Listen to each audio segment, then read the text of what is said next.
Welcome to Awakening You channel. If you appreciate what we do, please support us.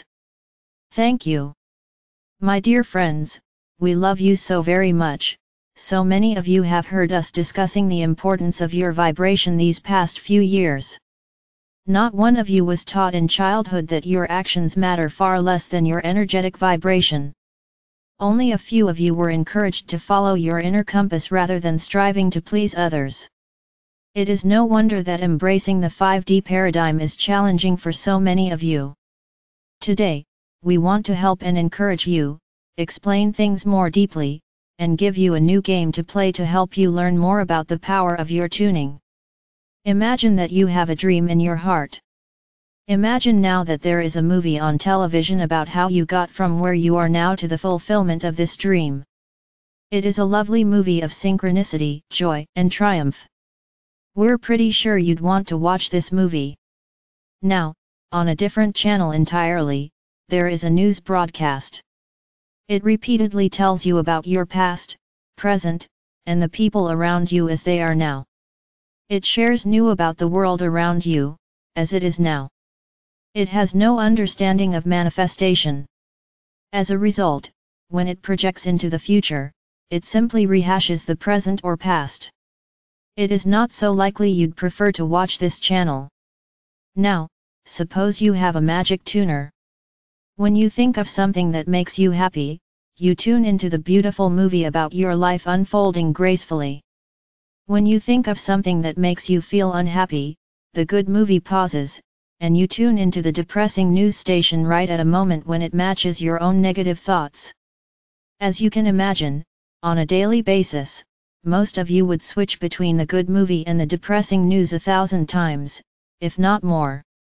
Understanding that the good movie only plays while thinking thoughts that feel good, many of you could easily infer that you'd never reach the end. Back and forth you go. In reality, this is how many of you live your lives. You are the first generation to become aware of the value of your tuning. You are learning a new skill. It is reasonable to expect that you'd have to try again before learning to value your feelings and tune into things that feel better. It takes time, persistence, and practice to develop a new habit. Give yourself grace. Now, suppose you really want to see your happy ending. Like a young child playing a video game, you start practicing your tuning skills. You play with your thoughts to find ones that feel good. You challenge yourself to see if you can find something that feels good enough to make the good movie start playing once again. You start to notice thoughts that knock you out of it.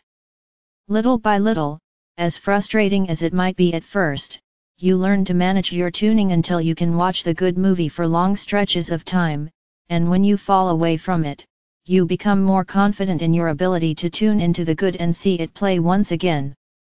Eventually, with practice, you become so good at tuning that you can watch that good movie to its completion.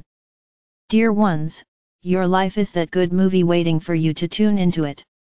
Most of you learn to tune into the past or the present in front of you, no matter how good or unpleasant it feels. Rarely were you taught to care more about how you feel. Can you imagine?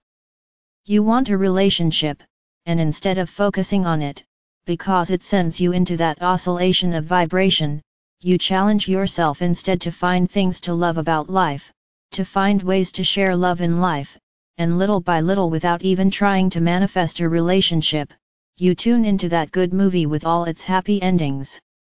You aren't settling for feeling just okay even though you don't have what you want. That resignation gets you more of the news. Instead, challenge yourself to find ways to feel good here and now with what you have. You can use your brilliant mind to choose one of a gazillion possible good feeling thoughts right here and now.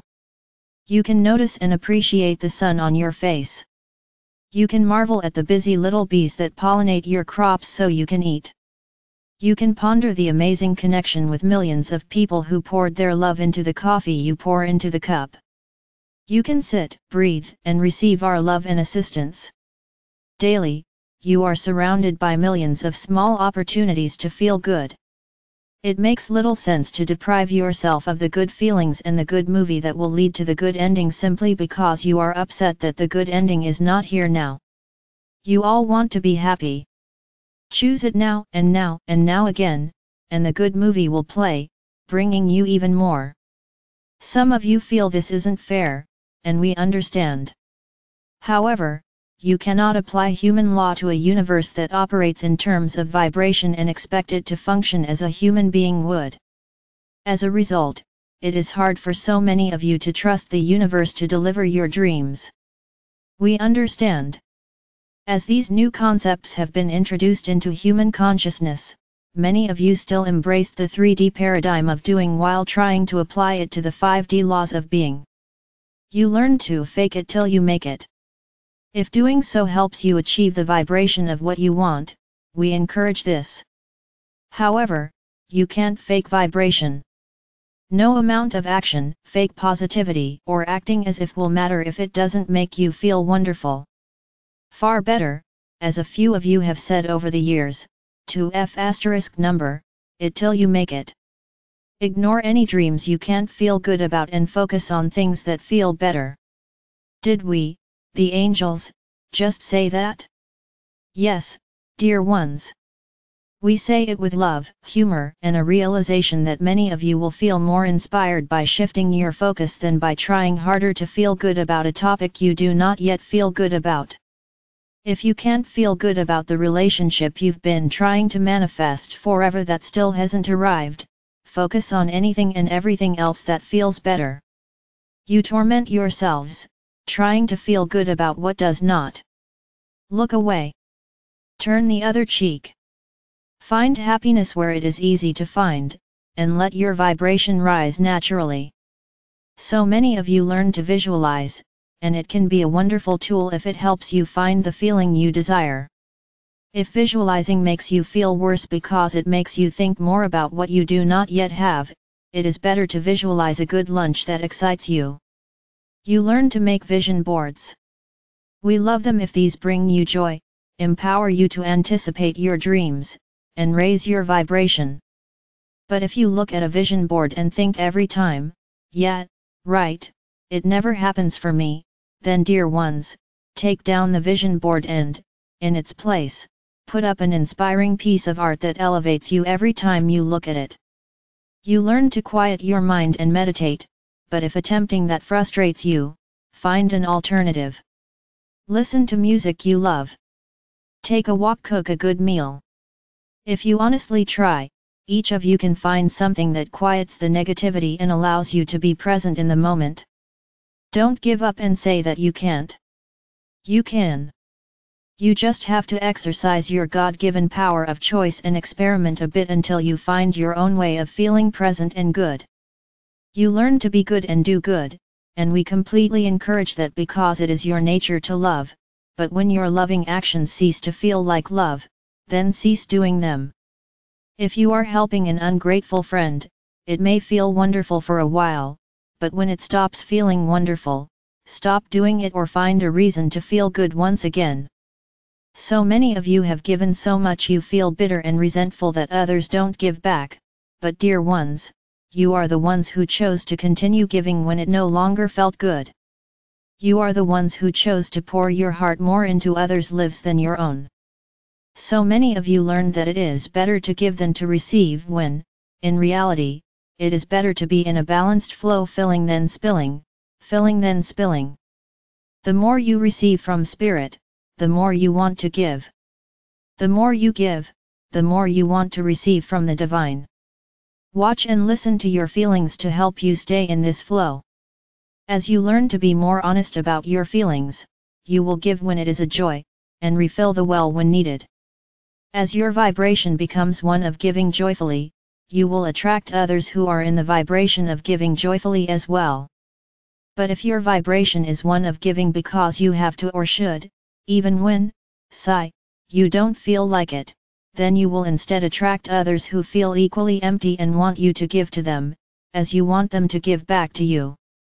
It is a misunderstanding to think that because you give, you will attract others who give.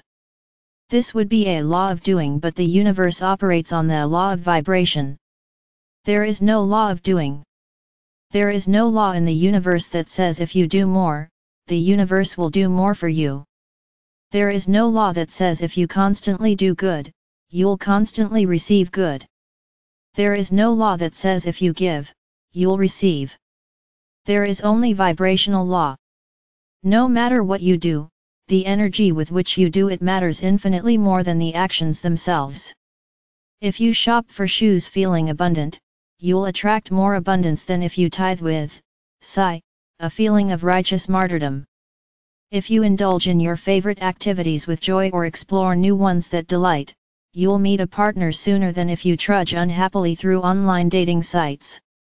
If you love the hunt and the idea of meeting several new people each weekend and sorting through them, you could easily meet someone on a dating site, but few of you honestly feel that way. God has arranged meetings for centuries. Your doing is not important. Your vibration is. If you are healing a physical condition and you love your doctors and the care they provide, they are likely to work well for you. If you mistrust doctors but love alternative therapies, those will likely work better for you. If you would rather ignore your condition and focus on other things that bring you joy, that will bring you joy and quite possibly healing, too. What does not work is focusing on thoughts that feel bad and forcing yourself to do things that go against your grain. Even if you were to die, you would have lived happily until you transitioned happily and moved on into a blissfully happy reality. Your eternal journey can be fun now. Your eternal journey can be happy now. The only thing that matters, dear ones, regarding what you will see in your future is vibration. Be kind to yourselves. You are courageous adventurers. You have incarnated on the earth during some of the biggest paradigm shifts humanity has seen in recorded history. You are learning to be tuners rather than doers and to allow your actions to be born of joy and inspiration. God bless you. We love you so very much.